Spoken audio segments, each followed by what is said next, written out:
السلام علیکم، آپ دیکھ رہے ہیں گلدستہ چینل۔ آج کا مضمون ہے تعلیم اپنی مادری زبان میں۔ معاشرے کی تعمیر جن عناصر کو سب سے زیادہ اہمیت کا حامل گردانا گیا ہے، ان میں مادری زبان کی حیثیت بنیاد کی پتھر کی ہے۔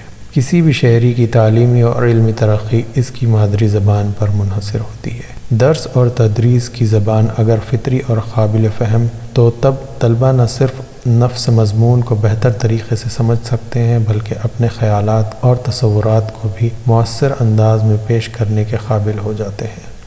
تعلیمی نظریات خواہ کتنے ہی اچھے اور تدریسی اصول کتنے ہی بلند کیوں نہ ہوں، اگر طلبہ ان کا ادراک نہ کر پائیں تب سب دھرا کا دھرا رہ جاتا ہے اور ایسے نظریات اور اصول بے فیض ثابت ہوتے ہیں۔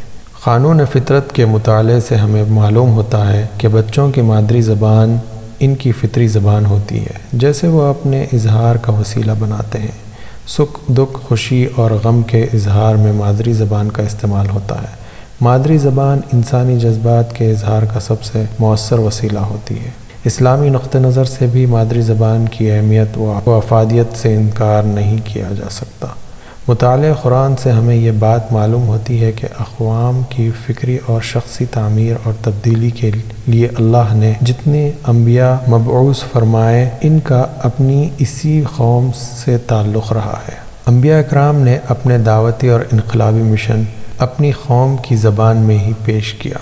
اسلام دین فطرت ہے اور تعلیم کے لیے اسلام نے فطری طریقوں کو پسند کیا ہے کہ ہم نے جب بھی کوئی رسول بھیجے ہیں تو اسی قوم ہی کی زبان میں بھیجے ہیں تاکہ وہ وضاحت کے ساتھ خدا کا پیغام ان تک پہنچائے۔ سورہ ابراہیم۔ قابل غور بات ہے کہ اگر یہ مشن غیر مانوس اور اجنبی زبان میں پیش کیا جاتا تب ایک بڑی تعداد اس پیغام کو سمجھنے سے قاصر رہتی۔ قانون فطرت کے اس اہم کلیے سے ہمیں علم ہوتا ہے کہ وہ علم جو مادری زبان میں فراہم کی جائے تاثیر اور افادیت سے خالی نہیں ہوتی۔ دین کی تبلیغ اور پیغام حق کی ترسیل و دعوت کے لیے انبیاء نے لوگوں کے مزاج، کلچر، تمدن اور فہم کو اپنے پیش نظر رکھا۔ دین فطرت کے تقاضوں کے عین مطابق ابتدائی تعلیم جو مادری زبان میں مہیا کی جائے گی اہمیت، افادیت اور تاثیر سے خالی نہیں ہوگی۔ قرآن کو عربی زبان میں نازل کرنے کے مطابق اللہ رب العزت فرماتے ہیں، اگر ہم قرآن کو عجمی زبان میں نازل کرتے تو لوگ کہتے اس کی آیات واضح کیوں نہیں، ایک عرب ہوتے ہوئے عجمی زبان بول رہا ہے۔ بچوں کی تعلیم و تربیت اور درس و تدریس میں ہم نے اس نظریے کو اکثر فراموش کر دیا ہے جس کا خمیازہ آج ہماری نسلیں بھگت رہی ہیں۔ افکار کا سطحی پن، غیر متوازن شخصیت، فکر و اظہار سے عاری افراد، کوتاہ نگاہی اور کوتاہ ذہنی، یہ تمام خرافات کی وجہ صرف غیر مادری زبان میں ابتدائی تعلیم کی فراہمی اور تحصیل علم ہے۔ مادری زبان سے لاعلمی اور بے پرواہی بھی معاشرے کی پسماندگی کی کئی اسباب میں سے ایک اہم سبب ہے۔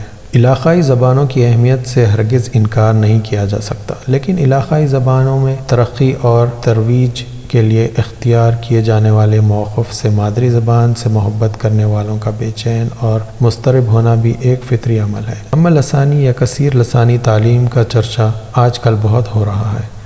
آج کے ماہرین تعلیم کی ایک بڑی تعداد کثیر لسانی تعلیم کی موعد نظر آتی ہے، لیکن تعلیمی تجربات، تحقیق اور حقائق سے معلوم ہوتا ہے کہ بچے اپنی مادری زبان میں بنسبت دیگر زبانوں کے جلدی سیکھتے ہیں۔ ان حقائق کی روشنی میں اسکول سطح پر مادری زبان میں تعلیم کی اہمیت میں اضافہ ہونا چاہیے تھا، لیکن بدقسمتی سے اردو کے معاملے میں ایسا نہیں ہوا۔ یہ بھی ایک حقیقت ہے جہاں مادری زبان میں تعلیم فراہم نہیں کی گئی وہاں نوخواندگی کی شرح میں بھی اضافہ ہوا ہے۔ آزادی کے بعد سے آج تک اردو کو اپنا شاندار ماضی رکھنے کے باوجود وہ مقام حاصل نہیں ہو پایا جس کی وہ مستحق، خاص طور پر انڈیا میں جہاں علاقائی زبانوں میں ابتدائی تعلیم سے لے کر اعلیٰ تعلیم کا کامیاب تجربہ کیا گیا۔ زبان کا تحفظ در حقیقت تہذیب، ثقافت، کلچر کا تحفظ کہلاتا ہے۔ 1871 میں فرانس کی سرحدوں پر جب جرمن افواج قابض ہوئیں تو فرانس کے ایک استاد نے طلباء اور معززین شہر کو جمع کرتے ہوئے اپنے خطاب میں کہا، فرانسیسی دنیا کی مضبوط، واضح اور حسین تر زبان ہے۔ وہ ہمارے قومی ورثے کی واحد محافظ ہے۔ جب ایک قوم غلام بن جاتی ہے تو جب تک وہ اپنی زبان کو محفوظ رکھے، اس کے پاس وہ چابی رہتی ہے جس سے وہ اپنے قید خانے کا دروازہ کھول سکتی ہے۔ اہل اردو کو بھی آج یہ بات سمجھنے کی ضرورت ہے کہ اپنی زبان کی حفاظت کے ذریعے وہ مخالف طاقتوں اور منصوبوں کو زیر کر سکتے ہیں۔ مادری زبان میں تعلیم کیوں ضروری ہے؟ دنیا میں صرف دو ایسی زبانیں ہیں جنہیں انسان بغیر کسی علم و اکتساب کے سیکھتا ہے اور سمجھتا ہے۔ ایک مادری زبان ہے اور دوسری اشاروں کی زبان، جسے بین الاقوامی زبان بھی کہا جا سکتا ہے۔ رحم مادر میں ہی آوازوں کی پہچان، الفاظ و جملے کی ترتیب کا شعور، ذہن انسانی کو خداوند کریم نے کا عطا کردہ ایک عظیم تحفہ ہے۔ رحم مادر ہی بچے میں فہم کی صلاحیت پیدا ہونے لگتی ہے۔ اسی پس منظر میں بچہ اپنی پیدائش کے بعد گرد و پیش میں بولی جانے والی زبان سے فہم و ادراک کی صلاحیت حاصل کرتا ہے۔ لسانیت، نفسیات اور تعلیمی ماہرین کا کہنا ہے کہ انسانی فہم و فراست میں وسعت، گہرائی اور گہرائی صرف مادری زبان ہی سے پیدا ہو سکتی ہے۔ گویا یہ کہا جا سکتا ہے کہ بچے ماں کی کوکھ سے جو زبان لے کر دنیا میں آتا ہے وہ اس کی مادری زبان ہوتی ہے۔ مادری زبان کو صرف ایک زبان کے طور پر نہیں دیکھا جانا چاہیے۔ مادری زبان کسی قوم کی تہذیب، ثقافت، جذبات اور احساسات کی ترجمان ہوتی ہے۔ خیالات، افکار، معلومات اور اظہار و ترسیل اور ابلاغ میں مادری زبان ایک قدرتی اور سہل وسیلہ کا کام انجام دیتی ہے۔ سوچنے سمجھنے کا عمل لاشعوری طور پر مادری زبان میں ہی انجام پاتا ہے، حتیٰ کہ انسان خواب بھی مادری زبان میں ہی دیکھتا ہے۔ اختراعی اور تخلیقی صلاحیتوں کے اظہار میں مادری زبان کے رول کو نظر انداز نہیں کیا جا سکتا۔ مادری زبان سیکھنے اور سکھانے میں آسان ہوتی ہے۔ سیکھنے سکھانے کے علاوہ تخلیق و ایجاد کا بھی مادری زبان سے راست تعلق ہے۔ مختلف علوم، سائنس، تکنیکی، فنی، دیگر علوم لطیف کے تصوراتی فہم اور معلومات کی ترسیل میں مادری زبان سب سے بہتر اور مؤثر وسیلہ ہوتی ہے۔ مادری زبان اپنے پہلو میں تمام عصری علوم کے نفس، مضمون اور تصورات کے بغیر کسی اصطلاح کے سمجھنے، سمجھانے اور ترسیل و ابلاغ کی گنجائش رکھتی ہے۔ انسانی شخصیت کی تعمیر بھی مادری زبان کے زیر اثر ہی انجام پاتی ہے۔ اسی وجہ سے ماہرین تعلیم مادری زبان کو حصول تعلیم کا سب سے بہتر اور مؤثر ذریعہ قرار دیا ہے۔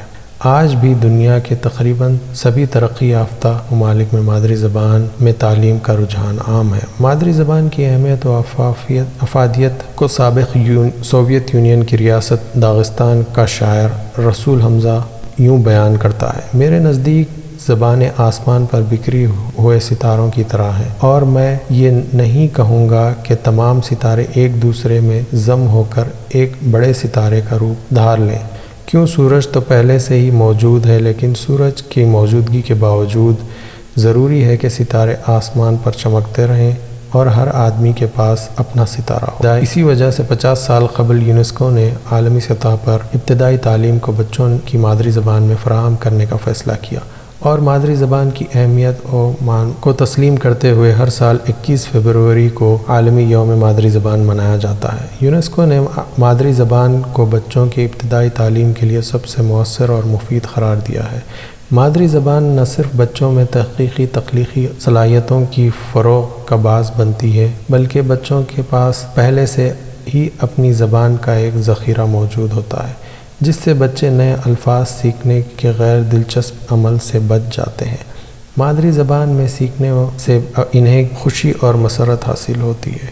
ان کے ذہن اکتسابی بوجھ سے محفوظ رہتے ہیں۔ دنیا میں جہاں کہیں مادری زبان کو ذریعہ تعلیم بنایا گیا، وہاں ترک تعلیم کے رجحان میں کرشماتی گراوٹ درج کی گئی۔ مادری زبان میں تعلیم حاصل کرنے والے طلباء میں اپنے مادری زبان کی قدر و قیمت کا جذبہ پیدا ہوتا ہے۔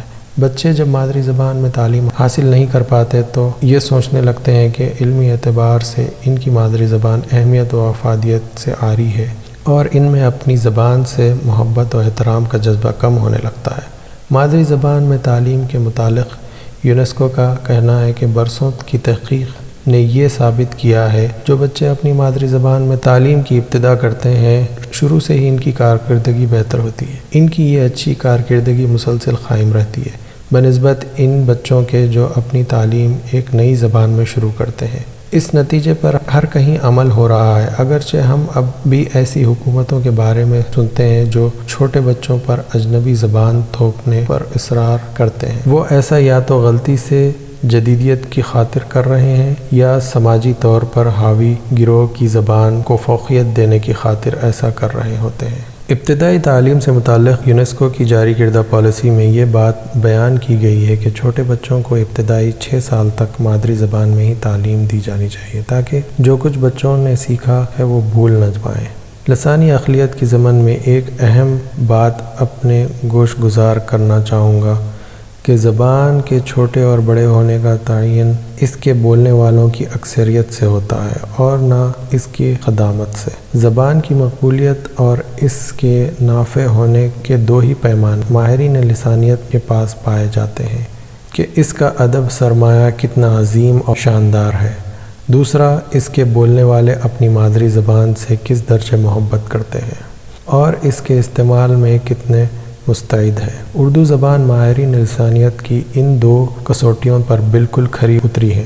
اس کا دامن عظیم سرمایہ ادب سے مالا مال ہے اور اس میں نہ صرف ادبی شاہکار پائے جاتے ہیں بلکہ اس کا دامن سائنسی اور دیگر فنی علوم سے بھی مالا مال نظر آتا ہے۔ اس کے بولنے والے اس کے والہانہ جنون کے حد تک محبت کرتے ہیں۔ انگریزی ذریعہ تعلیم کی قباحتیں۔ جن ماہرین تعلیم کی سفارشات پر انگریزی کو جماعت اول سے لازمی قرار دیا گیا ہے اور پرائمری سطح پر ہمارے ملک میں انگریزی میں تمام مضامین پڑھانے والے اسکولوں کو قائم کرنے کی منظوریاں دی گئی ہیں، اس کے بارے میں محکمہ تعلیمات اور حکومت کو از سر نو غور کرنے کی ضرورت ہے۔ ہمارے ذہنوں میں یہ بات پیوست کر دی گئی ہے کہ قوم و ممالک کی ترقی کا واحد راستہ انگریزی ذریعہ تعلیم ہے، جبکہ یہ ایک خام خیالی ہے جس کا حقیقت سے دور تک کوئی واسطہ نہیں ہے۔ پرائمری سطح پر پڑھنے والے طلبہ عموماً 4 تا 10 سال کی عمر کے ہوتے ہیں۔ اول جماعت ہی سے کسی غیر مانوس جماعت کو مادری زبان کے ساتھ شامل کرنا مناسب ماہرین کی تعلیم و لسانیت کے نظریات کے اکثر منافی ہے۔ اس فیصلے سے اکثر اساتذہ بے الجھن کا شکار ہو گئے ہیں۔ زبان کی تدریس کے لیے زبان پر عبور رکھنے والے اساتذہ کی ضرورت ہوتی ہے، جبکہ پرائمری سطح پر انگریزی زبان کے ماہرین بغیر ہی یہ کام انجام دیا جا رہا ہے۔ ایک معصوم بچے جس کا ذہن ابھی ارتقاء اور نشو و نما کے ابتدائی مراحل سے گزر رہا ہے اور جو ابھی اپنی مادری زبان نوش خواندہ سیکھنے میں مصروف ہے، اس کے چھوٹے سے ذہن پر انگریزی کا بوجھ پوری قوت کے ساتھ ڈال دینا کیا ایک غیر فطری اور غیر اصولی فیصلہ نہیں ہے؟ علمی سطح پر بھی دوسری زبانوں کی تدریس تحتانوی سطح پر رائج ہے، لیکن ہمارے تعلیم نظام میں بدستی زبان کو سیکھنے کے لیے جماعت اول ہی سے زور دیا جاتا ہے، جبکہ بچہ ابھی مادری زبان ہی نہیں سیکھا ہوتا ہے۔ زبانوں کی تدریس میں پائے جانے والے اختلاف کی وجہ سے بچے کی فطری صلاحیتیں دب جاتی ہیں اور وہ تعلیم سے فرار کے راستے ڈھونڈنے لگتا ہے۔ بچے پر تعلیم کے ساتھ کتابوں کا اضافی بوجھ بھی عائد ہو جاتا ہے۔ ہماری موجودہ تعلیمی صورتحال کو دیکھا جائے تو یہ ایک حقیقت ہے کہ ہم بچوں کو تعلیم نہیں دے رہے ہیں بلکہ زبانیں سکھا رہے ہیں۔ طوطے کی طرح زبان کو رٹایا جا رہا ہے۔ اس وقت زبانوں کی تدریس کی عمل صورتحال یہ ہے کہ ہم قومی زبان بھی پڑھا رہے ہیں، مادری زبان بھی پڑھا رہے ہیں، انگریزی بھی پڑھا رہے ہیں اور امسال سے حکومت کی جاری کردہ احکامات کی روشنی میں اول تا انٹرمیڈیٹ لازمی طور پر علاقائی زبان بھی پڑھا رہے ہیں۔ یہ ترتیب حکومت کے سے لسانی فارمولہ کے سفارشات کے بھی مغایر ہے۔ یونیسکو رپورٹ کی روشنی میں کم سے کم ایک نقطہ واضح ہو جاتا ہے کہ ایک کلچر کی زبان کے ساتھ دوسرے کلچر کی زبانوں کی تدریس آسان کام نہیں ہے۔ تعلیمی پالیسی واضح کرتی ہے کہ بالخصوص زبان کی تدریس کو لازمی قرار دینے سے پہلے غور کرنا ضروری ہے کہ ہر زبان دوسری زبان سے مختلف ہے اور پڑھانے والے اساتذہ بھی زبان کے علم اور تدریس سے ناواقف ہوتے ہیں۔ آخر اس طرز تعلیم سے ہم بچوں کو کیا سکھانا چاہ رہے ہیں؟ جو کچھ سکھایا جا رہا ہے کیا وہ الفاظ کے ہجوں اور رٹوں تک محدود نہیں ہے؟ کیا بچے سبق کا مفہوم اپنے الفاظ میں بیان کرنے کے لائق ہیں؟ کھل کر معافی الضمیر بیان کرنے سے طلباء میں اعتماد پیدا ہوتا ہے۔ بچے بغیر کسی ہچکچاہٹ کے جب بات کرتے ہیں تو ان میں اعتماد کی فضا پیدا ہوتی ہے، مگر اس وقت زائد زبانوں کی تدریس کی وجہ سے ہمارے نونہال اعتماد سے محروم ہوتے جا رہے ہیں۔ وہ نہ تو اپنی بات مادری زبان میں سمجھنے کے لائق ہیں اور نہ ہی انگریزی زبان پر انہیں عبور حاصل ہے۔